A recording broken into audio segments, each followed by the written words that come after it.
Tudo bem com vocês? Olha, vamos falar do Corinthians, que tem uma decisão já nesta terça-feira pela Copa Sul-Americana diante do América de Cali. Qual vai ser a escalação? Com muitos desfalques, vai ter chance para alguns do time. Quem vai armar essa equipe? Afinal de contas, o Ramon Dias está sem aquele meia articulador. A gente vai falar de tudo isso nesse vídeo, mas também tem outra notícia. Jeitinho aqui, ó, pra gente poder escalar esse Corinthians, porque não vai ser fácil montar esse time. Tem derby no final de semana, tem uma gestão física que precisa ser feita, tem muitos desfalques importantes, né? Gustavo Henrique na defesa, Angileri na lateral, Memphis no ataque ou na meia articulação, né? Porque ele pode fazer essa função também. Não tem Garro, não tem Coronado, não tem Hugo Souza. Realmente são desfalques significativos. Alguns jogadores preservados para o final de semana, por conta de traumas no final de semana diante do Vasco da Gama, caso do Memphis e do Coronado, e outros que não voltarão, né? Que é o caso, são os casos, né, de Rodrigo Garro e Hugo Souza, por exemplo, né? O Angileri pode ser que volte, o Gustavo Henrique da mesma forma, então a gente vai ter que aguardar durante a semana para saber como fica essa situação. Agora, e contra o América de Cali? Que é um jogo extremamente importante, quando a gente fala da vida do Corinthians na Sul-Americana. Perdeu o primeiro jogo contra o Huracan em casa, algo que não estava nos planos, e agora vai ter que buscar ponto fora. Diante do América de Cali, que é o líder do grupo, que venceu o primeiro jogo diante do Racing do Uruguai, que é o segundo colocado no Campeonato Colombiano, e que tá numa campanha interessante, né? E que tem o gordito Juan Quintero, que foi carrasco do Corinthians pelo Racing da Argentina na Sul-Americana do ano passado. Ele é o engante, ele é o meia armador que chega muito bem no ataque, né, nessa equipe do América de Cali.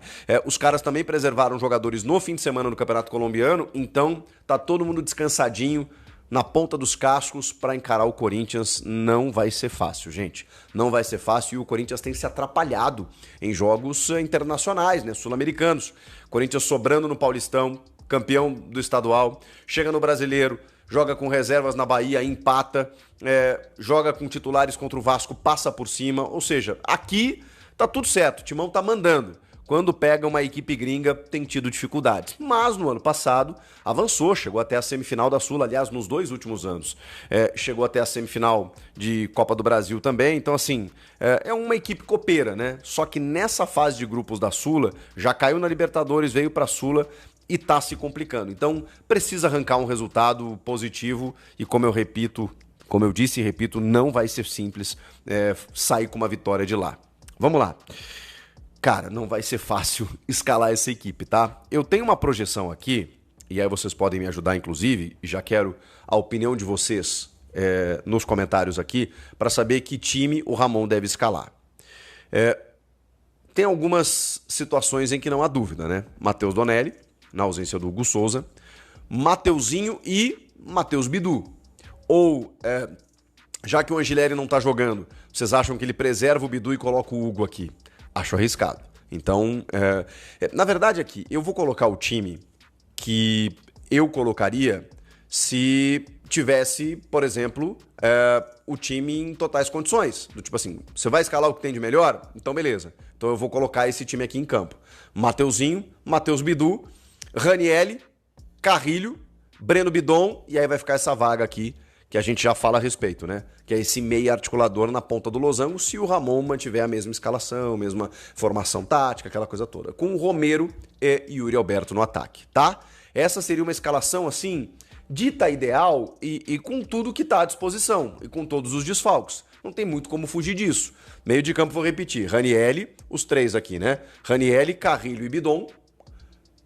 Essa aqui é uma incógnita, com Romero e Yuri Alberto no ataque. Tá, mas e aí, como é que fica o banco de reservas? Bom, a gente chega lá, né? Porque vamos tentar montar o time titular primeiro. Eu acho que aqui não tem muita dúvida, tá? Ele pode inventar um Hugo no lugar do Bidu. Na defesa aqui, André Ramalho e Félix Torres. Tem muito como fugir disso. Vai dar uma chance pro Kaká. O João Pedro Tchoca. Entendeu? Então, assim, indo com o que tem de melhor. Torres, Ramalho, Mateuzinho, Matheus Bidu, Ranielli, Carrilho, Bidon, Yuri e Romero. Esse 10 aqui, eu imagino que seja o Thales Magno, que já fez essa função, jogando por dentro. E, na verdade, ele pode ser um 4-3-3 também, né? Ele pode ter esses três aqui com o Bidon e o Carrilho chegando em linha para armar o time, o Bidon até um pouco mais móvel, e aí você ter o Thales para fazer esse lado esquerdo, com o Romero mais centralizado, o Yuri mais centralizado e o Romero mais à direita. Dá para fazer assim, né? E esse sistema fica meio móvel. O Thales pode cair por dentro, como o Memphis faz. Pode cair pelo lado esquerdo. Você tem o Bidon mais livre por aqui, o Carrilho da mesma maneira, né? Então você tem essas possibilidades, tá? Deixa eu só lembrar aqui a situação do Martínez, né? O Martínez está à disposição. Só não sei em que condições físicas, né, o Martínez. Então o Martínez também pode acabar entrando nesse time, tá?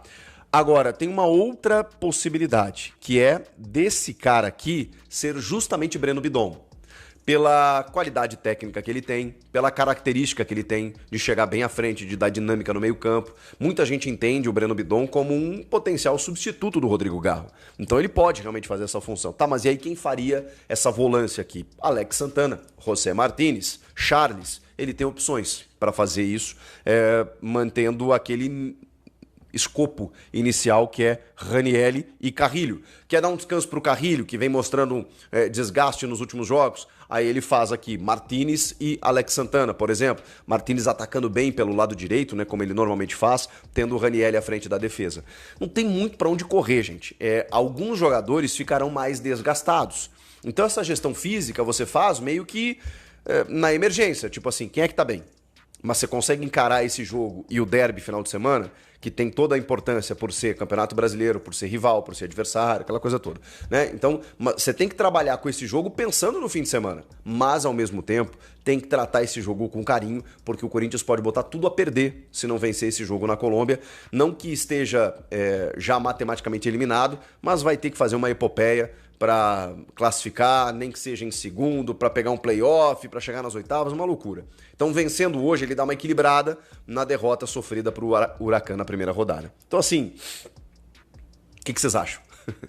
Eu acho que é mais ou menos isso, né? Ranieri, Carrilho, Bidon, Thales Magno, Yuri e Romero. Esse seria o meu time, mas tem muitas variações que ele pode fazer aqui. Para segundo tempo, aí é aquela coisa. Quem não entrar ali entre os volantes, por exemplo, se não jogar o Alex Santana, provavelmente ele vai entrar. Mesma coisa o José Martínez, tem o Maicon, que está entrando constantemente, né? Está reconquistando aí uma posição para ser pelo menos uma opção. O próprio Charles. Tem o jovem Dieguinho, que eu acho que está no final da fila, né? Que veio do Sub-20. Pelo menos compôs ali a delegação para viajar, né? Ter o primeiro contato ali com o jogo internacional, aquela coisa toda. No ataque, ele tem o Héctor Hernandes, que inclusive marcou gol recentemente, né? E aí, poxa vida, finalmente temos aí o Kaique e o Guinegão, que podem ser alternativas, especialmente o Kaique, cara. Eu queria muito mais ver o Kaique no grupo profissional, ele que foi tão bem, vai tão bem no Sub-20, foi tão bem na Copinha, merecia mais oportunidades, mas o Ramon tá segurando mais, a gente não acompanha os treinamentos, não sabe como é que tá, enfim, mas se ele tá viajando, tá relacionado, diante das dificuldades, o Giovani, por exemplo, não tá.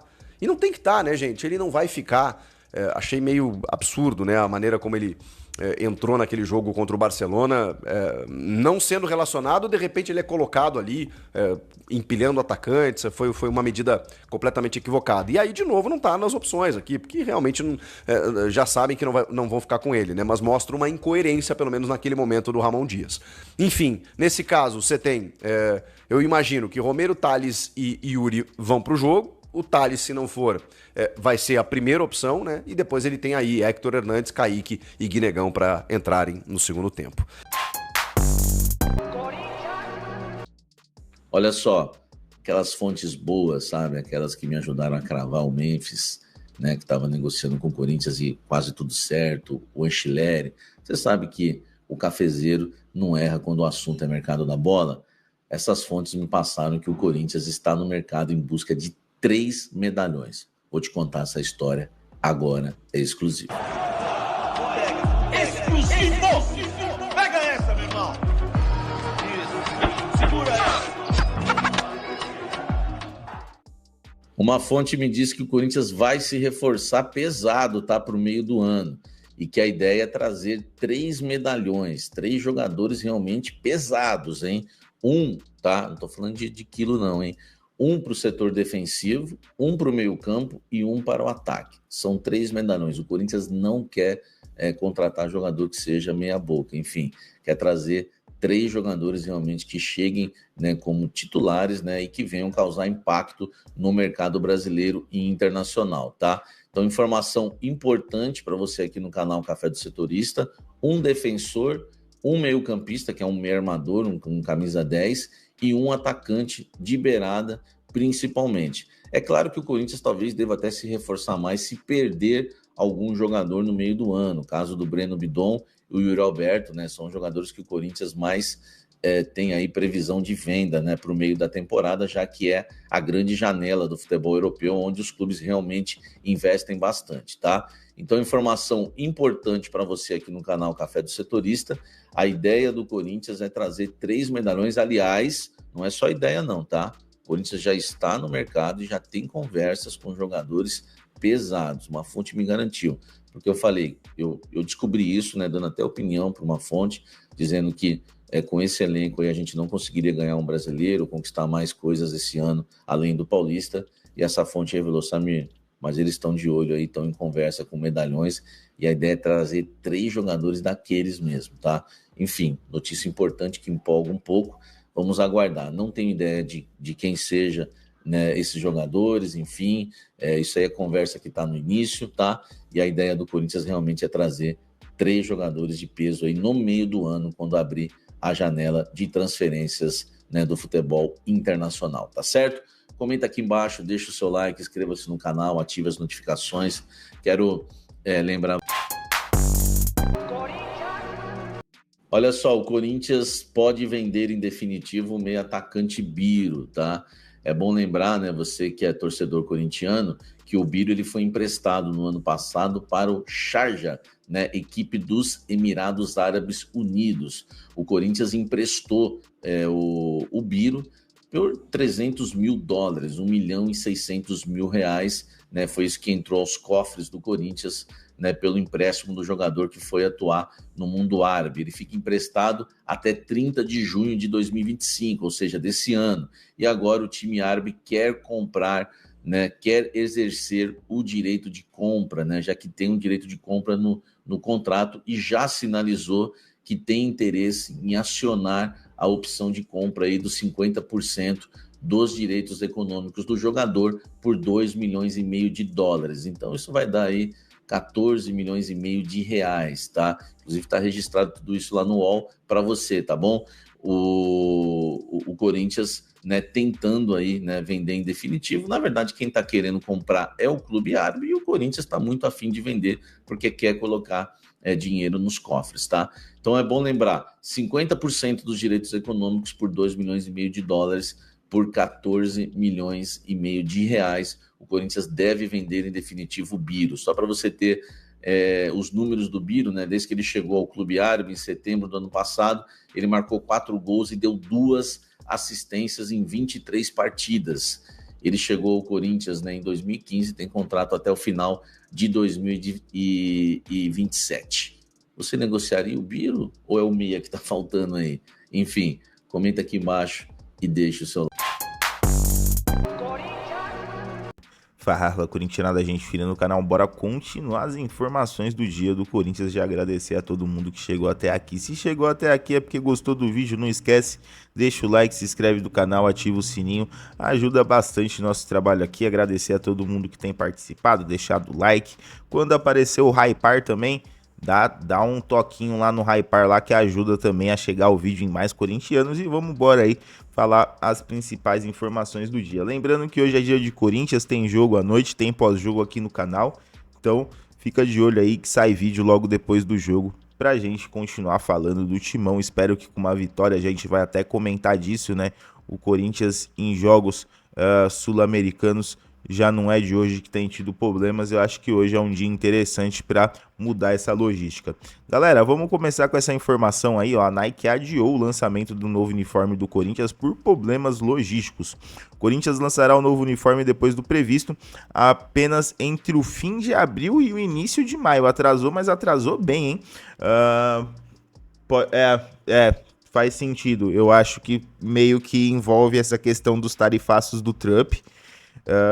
A Nike fazia produção, uma larga produção no Vietnã, e o Trump taxou muito o Vietnã. A Nike estava se revirando lá na questão da logística. Eu acho que pode envolver isso também, pode ter sido um dos motivos que vai atrasar bem aí o lançamento da camisa do Corinthians. A mudança de datas ocorrerá por conta de problemas logísticos da Nike, a fornecedora de material esportivo do Timão. A previsão da estreia era diante do Vasco, em lembrança ao Mundial de Clubes de FIFA de 2000. Por conta disso, o time do Povo jogou de preto dentro de casa, mesmo seja algo recorrente ultimamente, pois já estava dentro dos planos jogar com o uniforme de visitante.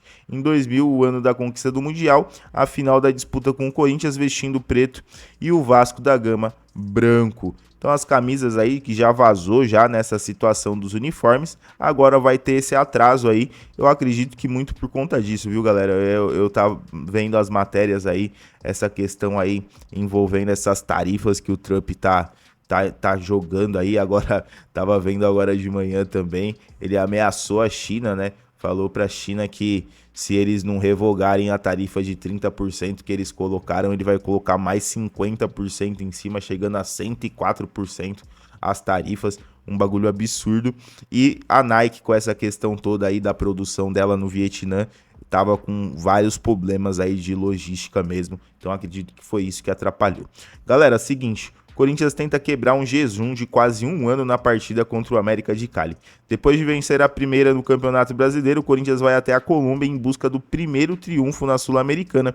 Na noite desta terça-feira, o Timão encara o América de Cali na casa do adversário. Além de tentar os primeiros pontos no torneio continental, o Corinthians tenta encerrar um tabu que já dura quase um ano. O clube paulista não vence uma partida fora do Brasil desde maio do ano passado. No dia 7 daquele mês, o Corinthians bateu o Nacional do Paraguai em Assunção por 2-0 com gols de Yuri Alberto e Mateuzinho. Depois disso, o Corinthians jogou em outros países 3 vezes com 2 derrotas e 1 empate. Tudo bem que são poucos jogos, né? Mas, enfim, o Corinthians tem essa questão realmente com os jogos sul-americanos ultimamente. Eu acho que uma questão, eu já falei aqui, né? A mentalidade que tem que mudar muito, porque principalmente o estilo de arbitragem muda demais em jogo sul-americano. Não dá para ficar carregando muito a bola no jogo, tem que tocar mais rápido, porque senão os caras vêm em cima mesmo, derruba, o juiz geralmente não marca a falta, então isso acaba irritando os jogadores brasileiros de uma forma geral, e o Corinthians tem sofrido com isso. Eu acho que é uma questão mesmo de adaptação a esses jogos sul-americanos, porque o Corinthians tem um time sim muito bom para conseguir disputar esses jogos. Levando em conta, e aí a gente vai para a última informação do dia, que o Corinthians, até pelo Emiliano, dito pelo Emiliano, não prioriza tanto a Sul-Americana. Isso é até meio fácil de falar depois que perdeu o primeiro jogo em casa, mas é óbvio que são muitos campeonatos. O ano tá muito apertado. Esse mês aqui tem muitos jogos. Esse Super Mundial no meio do ano fez as coisas ficarem muito apertadas no calendário. O calendário que já é louco, sul-americano, ficou mais louco ainda. O Corinthians tem, como eu já falei aqui pra vocês também, mais 7, 8 jogos pra disputar esse mês ainda. É muito sinistro. E vai ser muito difícil disputar todas as competições esse ano. Muito difícil mesmo. E o Corinthians tem chance sim de ganhar esse brasileiro. Tem chance sim de ganhar essa Copa do Brasil, é um time copeiro e também tem chance de disputar essa Sul-Americana. Eu só não sei se encaixa com o número de jogos e o plantel que nenhum clube brasileiro, sul-americano tem tanto jogador assim para disputar tanta competição em alto nível. O Corinthians vai hoje com um time alternativo. Acredito, como falei aqui para vocês hoje, que o Corinthians deve dar a vida hoje em campo, os jogadores que vão entrar para tentar sair de lá com uma vitória, e confio numa vitória do time alternativo do Corinthians, que oscila bons jogos sim, tem algumas questões na defesa, vamos ver o que o Ramon Dias vai pensar para esse jogo, mas na questão do ataque eu acho que o time vai bem, ele consegue se portar bem mesmo com a mudança das peças. Então eu acredito que é isso, eu acho que o Corinthians tem sim chance de ganhar lá do Cali, mas não é jogo fácil, galera, lá é muito complicado de jogar, é um jogo chato, é um time que sabe jogar Copa também, então O Corinthians que tem já jogo no final de semana contra o rival, nada mais, nada menos do que o rival novamente. E era óbvio, como eu falei para vocês, preservar esses jogadores para esse grande clássico do final de semana. O Corinthians vai enfrentar o América de Cali hoje com o que tem à disposição. Acredito que o Corinthians pode sim sair com uma vitória e quero saber de vocês, a opinião de vocês aí nos comentários. Galera, de noitão a gente tá de volta aí com mais Corinthians, com pós-jogo aqui no canal, beleza? Valeu, um abração e vai Corinthians!